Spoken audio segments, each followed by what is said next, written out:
You know the dream, right? That brilliant idea. A couple of friends in a garage, a few all-nighters, and then bam, you're the next big thing. It's a story we absolutely love. But the real reason most startups fail, well, it has almost nothing to do with the product, or the market, or even the money. It comes down to something much more basic, and a whole lot more fragile. So what's the real story? It really all comes down to this one number, 65%. This single statistic is kind of like the silent killer of thousands of brilliant ideas and, just countless hours of hard work. So, what does it actually represent? That's right. The dream doesn't die out there in the marketplace, it dies in the meeting room. It's not about a lack of genius, it's a breakdown in human relationships. The renowned therapist Esther Perel points this out. Co-founder dynamics are the single most important and most overlooked factor for success. And that brings us to the big question for this whole explainer. I mean, if people are the one thing that can make or break a company, how in the world do you navigate that human gauntlet? How do you build a team that can actually handle the insane pressure of a startup? Okay, so Act 1. The first challenge starts way before you write a single line of code. It's all about finding the right people. And in a startup, that means you've got to look past that polished resume and find out who a person really is when things get hard. This is how you kind of decode the interview process. Asking someone to tell a joke, you're not looking for a comedian, right? It's a test for creativity under pressure. Asking what they're learning reveals something crucial. Do they have a growth mindset, or are they the type who's just going to ask for a training manual? In a startup, that's a death sentence. You're not just hiring for a skill. You're hiring for a mindset that's built for chaos.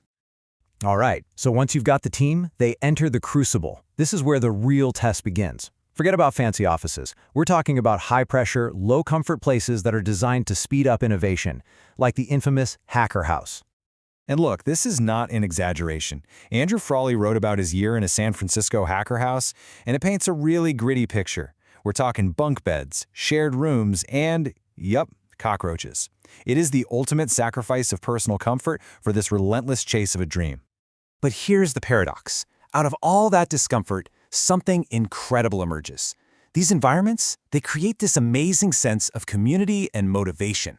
You are literally surrounded 24/7 by people who are just as driven as you are, turning a cramped house into what CNBC calls a powerhouse of innovation. And just think about the sheer speed of it all. A hackathon basically crams the entire startup lifecycle into a weekend. You go from a raw idea through code, bug, hack, and chaos, all the way to a live demo. This is the kind of intense, non-stop pressure that either forges a team into one solid unit or shatters it completely. But, under that much pressure, cracks are going to appear. It's inevitable. This is the stage where most teams just fall apart. Thankfully, Esther Perel has a framework for understanding the hidden stuff that turns co-founders into enemies. The first, and probably the most common hidden issue, is all about power and control. It's that silent battle over whose ideas matter most, who gets the final say, and, who's really in charge here. So what does this actually look like? Well, it's not always some big, loud fight for the CEO title. It's way more subtle. It's one founder hoarding information to keep an edge, or making huge decisions all by themselves. It's the tech founder and the business founder arguing over who's more important. The conversation just becomes about blame and defense, because it's not about the decision anymore. It's about who gets to make it. Okay, so here's the key. How do you fix it? Perel says you have to stop arguing about the details and just talk about the dynamic itself. Don't say your decision was wrong. Instead, speak from your own experience. I feel sidelined when decisions are made without me. That totally shifts the focus from an accusation to the real problem, which is the power imbalance. All right, the second hidden issue is a little more emotional. It's all about care and closeness. This conflict comes from really basic human needs. Do I belong here? Do you trust me? Am I actually a valued part of this journey we're on together? The signs here are all about exclusion. One partner takes a huge meeting alone. A founder starts to worry they're being pushed out or that they're going to be replaced. Accusations of selfishness start flying around because, at its core, one person just feels totally abandoned. It's that fear that the partnership itself is just dissolving. The way to break out of this downward spiral is through validation. Perel recommends what's called reflective listening. You just acknowledge what your partner is saying. You don't even have to agree with them, but you have to validate their feeling. Something as simple as, "I can understand why you would feel that way," can be unbelievably powerful for repairing that connection. And that brings us to the third and final hidden issue: respect and recognition. This one cuts right to the core of our identity and our self-worth. It's all about answering the questions: do you see me? Do you value what I do? Do I even matter here? You see this a lot when one founder becomes the face of the company, getting all the press and the awards. Or maybe one partner is constantly taking credit for stuff the whole team did, or they only give criticism but never any praise. This isn't just about ego. It's about feeling like you're being erased from the very story you're supposed to be building together. And the fix here is, it's surprisingly simple, but so many people miss it.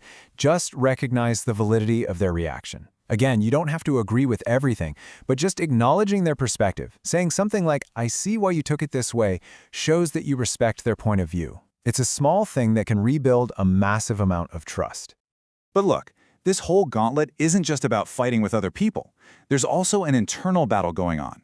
The relentless pressure of startup life can lead to burnout, which is just as deadly to a company as any co-founder conflict. So how do you stop this from happening? Well, it really has to start from the top. Managers can actively protect their teams. That means not asking for weekend work, using tools to schedule your emails so they don't show up at 2 a.m. And, this is a big one, letting people who are on vacation actually be on vacation. Startups are marathons, not sprints. And for you personally, here is probably the single most effective hack for work-life balance. It's this simple: leave your laptop at the office. Don't take your work home with you. This one small action creates a physical and mental boundary that is absolutely essential for surviving in the long run.